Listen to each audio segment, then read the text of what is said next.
Car साथियों, स्वागत है आप सभी का दोबारा से हमारे favourite YouTube channel Atul Dubey classes में गाइस।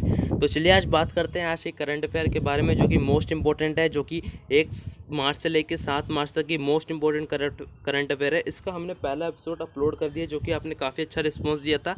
चलिए इस बार बात करते हैं। देखिए, इस बार सबसे पहले बात करते हैं, केंद्र सरकार ने ईज ऑफ लिविंग इंडेक्स 2020 में जारी किया। ये ईज ऑफ लिविंग इंडेक्स क्या होता है? देखिए, ये एक ऐसा इंडेक्स होता है जिसमें हमारे देश के जो विकसित शहर हैं, जैसे बेंगलुरु, पुणे, शिमला, ये जितने हिमाचल के और जितने भी इधर के जितने भी शहर हैं जो कि हमारे देश में जो कि विकसित हो रखे हैं, उनका विकास अच्छी तरह से हो चुका है, उनको इसमें शामिल किया जाता है। इस बार 111 शहर शामिल होते। कितने हुए थे याद कर लीजिएगा, 111 क्या हुए थे, शहर शामिल हुए थे।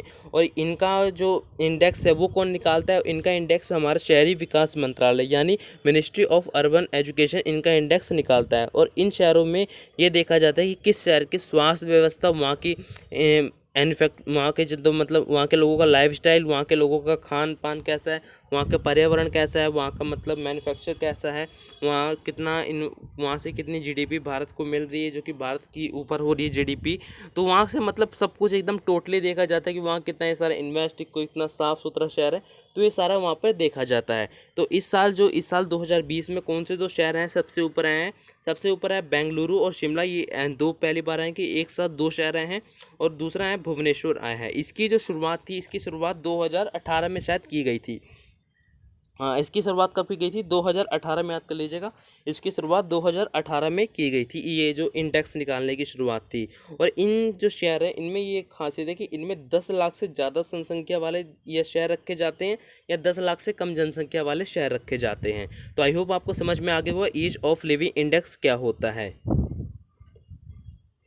अगला बात करते हैं, एक्सिस बैंक ने क्या काम किया है कि व्हाट्सएप बैंकिंग सेवा शुरू करने में उसका साथ दिया है।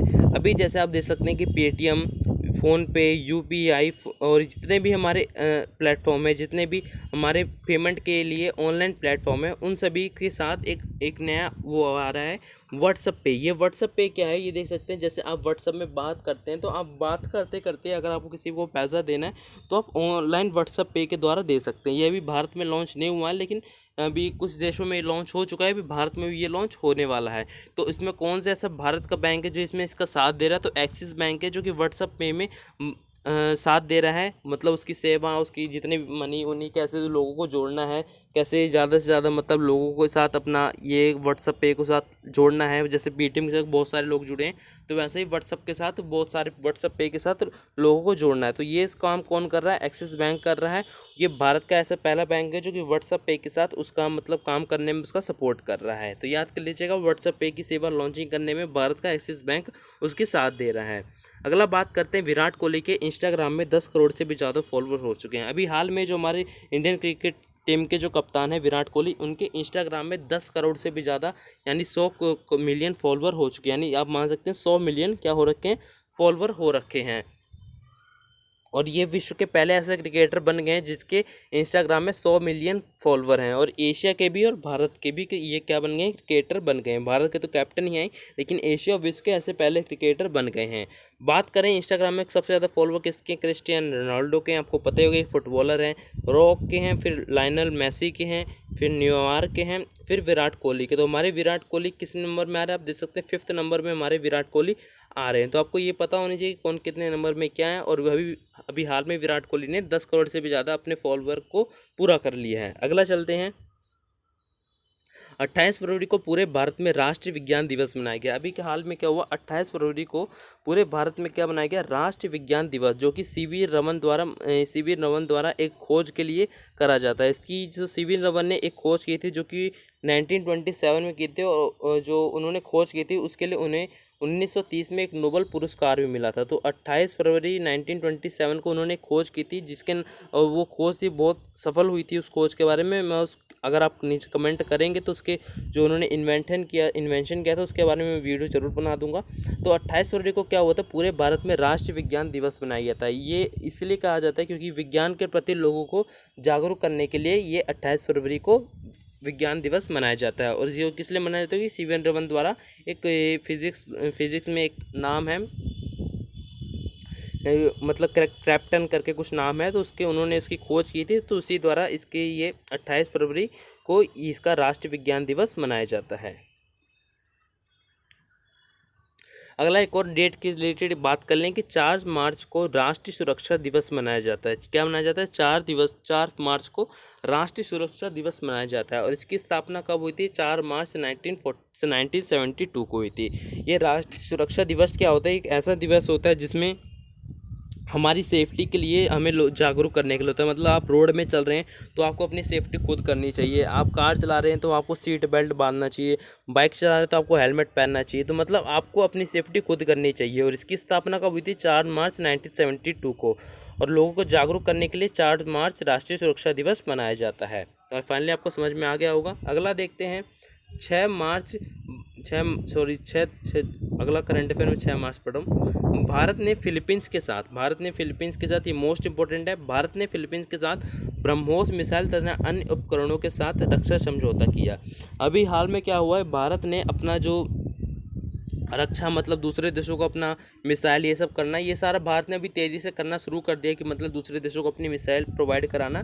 तो भारत ने अभी क्या काम किया कि फिलीपींस के साथ, जो कि भारत का काफ़ी अच्छा दोस्त मान जाता है, उसके साथ भारत ने ब्रह्मोस मिसाइल का उपकरणों के साथ रक्षा समझौता किया। मतलब यानी जो ब्रह्मोस मिसाइल है वो भारत है वो फिलीपींस को देगा। और ये फिलीपींस ने इंटरनेशनल घोषणा कर दी है कि वो हम भारत से रक्षा समझौता में वो ब्रह्मोस तथा अन्य मिसाइल लेंगे। अब बात करते हैं थोड़ा ब्रह्मोस मिसाइल के बारे में बात कर लेते हैं। तो आप देख सकते हैं, आपको नीचे मैंने फोटो लगा रखी है ये ब्रह्मोस मिसाइल की। ये एक ऐसी मिसाइल है जो कि हर जगह से लॉन्च की जा सकती है। यानी आप शिप से भी लॉन्च कर सकते हैं इसे, आप वहाँ से हेलीकॉप्टर या पृथ्वी से भी लॉन्च कर सकते हैं, या आप समरी से भी लॉन्च कर सकते हैं। तो ये एक सुपरसोनिक मिसाइल है और इसकी मारक क्षमता कम है, लेकिन ये तबाह बहुत तेज़ी से एक मतलब मारक क्षमता भी मतलब ठीक ठाक है, लेकिन अगर किसी में कोई इसका जो कहीं पर इसको अटैक करना तो उसको पूरी तरह से तबाह कर सकती है। मतलब बहुत अच्छी मिसाइलें मानी जाती है भारत के लिए, टॉप 3 में आती हैं मिसाइल भारत की।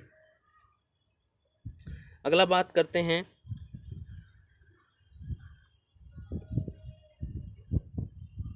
तो आपको यहाँ पर दिख रहा होगा LSTV राज्यसभा। तो अभी हाल में क्या हुआ है कि राज्यसभा और जो लोकसभा और राज्यसभा हैं, ये दोनों मिलकर एक नया टीवी लॉन्च कर रहे हैं। ये दोनों मिल गए हैं और जिसका नाम है संसद टीवी। इसका क्या नाम है? संसद टीवी। मैं यहाँ पर लिख दे रहा हूँ संसद। तो जिसका क्या नाम है? संसद टीवी नाम है। यह आपको पता होगा कि जो संसद टीवी है वो एक सरकारी न्यूज़ चैनल है। तो इसमें जितने भी लोकसभा और राज्यसभा में जो भी घटनाएं होती हैं वो सारों का वहाँ पर विवरण होता है। लेकिन अब ये लोकसभा और राज्यसभा की इन दोनों को एक साथ, ये जो दोनों टीवी चैनल थे इनको एक साथ जोड़ दिया गया है। अब क्या नाम रख दिया गया है इनका? संसद टीवी इनका नाम रख दिया गया है। और इसके हाल में जो CEO हैं वो कौन बने हैं? रवि कपूर। इसके हाल में क्या हुए हैं? एक CEO नियुक्त हुए हैं। ये आप देख सकते हैं, ये रवि कपूर हैं, ये CEO हैं। ये क्या हैं? एक IAS ऑफिसर हैं जो कि 1972 में ये मतलब IAS ऑफिसर में जुड़े थे। और इन्होंने मेघालय और असम में इनकी वो बैच की स्थापना, मतलब मेघालय और असम में इनकी क्या लगी थी? पोस्ट हुई थी, ड्यूटी हुई थी। तो ये इनका भी याद कर ले सकते हैं। मेघालय असम में इनकी पोस्ट लगी थी और 1972 के करीब इन्होंने क्या की थी? ज्वाइनिंग की थी। और ये क्या है? एक IAS ऑफिसर है। उन्हें 1 साल का संसद टीवी का क्या बनाया गया? CEO बनाया गया है। अगला बात करते हैं, प्रधानमंत्री नरेंद्र मोदी ने समुद्री परिवहन के लिए 82 अरब डॉलर, यहाँ पर आपको दिख रहा होगा, 82 अरब डॉलर का निवेश किया है। अभी हाल में प्रधानमंत्री नरेंद्र मोदी ने अभी क्या काम किया? जो कि समुद्री मार्ग है, जितने भी हमारे मतलब समुद्री मार्ग आप समझ सकते हैं, नाव, यही होती हैं समुद्री मार्ग के लिए नाव। उनमें क्या काम किया कि 82 अरब डॉलर का निवेश किया है। ये जैसे 82 अरब डॉलर का निवेश कहाँ कहाँ किया है? जैसे आप देख सकते हैं कि ये जो नाव होती हैं, यहाँ पे जो सामान के लिए जितना भी सामान रखा जाता है, बंदरगाह आप समझ सकते हैं एक प्रकार का, जहाँ पर सामान रखा जाता है, वहाँ पर मतलब भारत का इतना अच्छा नहीं था इंफ्रास्ट्रक्चर कि जल्दी से सामान रखा जाए फिर शिप को कहीं दूसरे देश में चला छोड़ने के लिए भेज दिया। मतलब अगर कोई भी एक देश की शिप भारत में सामान लेके आती तो उसे 3-4-6-7 दिन रुकना ही पड़ता था भारत में, क्योंकि भारत का इतना बंदरगाह इतने अच्छे विकसित नहीं थे। लेकिन अब इसमें 82 डॉलर का प्रधानमंत्री द्वारा इन्वेस्ट किया गया है, जो कि काफ़ी अच्छा माना गया है। इससे क्या होगा? हमारे बंदरगाह भी अच्छे होंगे और लाइट ऑफ हाउस भी क्या होंगे? अच्छे होंगे। लाइट ऑफ हाउस क्या होते हैं? आपको देखा ही होगा अपने टीवी में।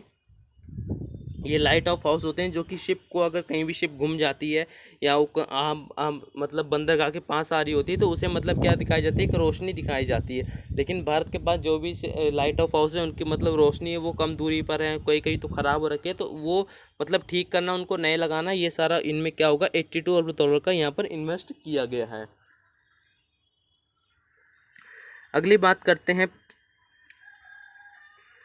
यहाँ पर आपको दिख रहा होगा, और एक हमारा लास्ट बचा हुआ उसको मैं लिखना, हमारा पता नहीं मैंने लिखा था हट गया, तो मैं इसको आपको ऐसे ही बता देता हूँ कि अभी ऑस्ट्रेलिया में क्या हुआ। आप फोटो दे सकते हैं, अभी ऑस्ट्रेलिया में क्या हुआ है, एक मतलब एक डायनासोर की जो प्रजाति जिसका नाम है टिटोनिया डायनासोर की प्रजाति, जैसे ट्राइपोस्पोर जिसे आप नाम से जानते हैं, टिटोनिया प्रजाति की एक नई खोज हुई है। मतलब वहाँ पर टिटोनिया प्रजाति के क्या मिले, जीवाश्म मिले हैं, जो कि 140 मिलियन साल पुराने जीवाश्म है। 140 मिलियन, आप सोच भी सकते हैं कैसे कितने पुराने जीवाश्म मिले। तो 140 मिलियन पुराने जीवाश्म वहाँ पर मिले हैं। कहाँ पर, ऑस्ट्रेलिया में मिले हैं। ये आप फोटो भी देख सकते हैं। यहाँ पर क्या है, डायनासोर की यहाँ पर प्रजाति पाई गई है। आप ये मैंने फोटो भी लगा रखी है कुछ आपको दिखाने के लिए क्या मिले यहाँ। जैसे यहाँ पर डायनासोर की आप पूंछ दे सकते हैं, क्या पता नहीं पूंछ ही है।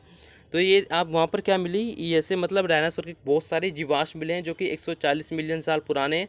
कहाँ पर मिले, ऑस्ट्रेलिया मिले। और कौन सी प्रजाति है, ट्राइपोस्पोर यानी टिट्रोनिया प्रजाति से ये मिले हैं। तो आई होप आपको ये वाली करंट अफेयर अच्छी लगी होगी। अगर आपको अच्छी लगी होगी तो अपने दोस्तों के साथ जरूर शेयर कीजिएगा इस करंट अफेयर को, और लाइक शेयर सब्सक्राइब करना मत भूलिए। तब तक के लिए जय हिंद, जय भारत।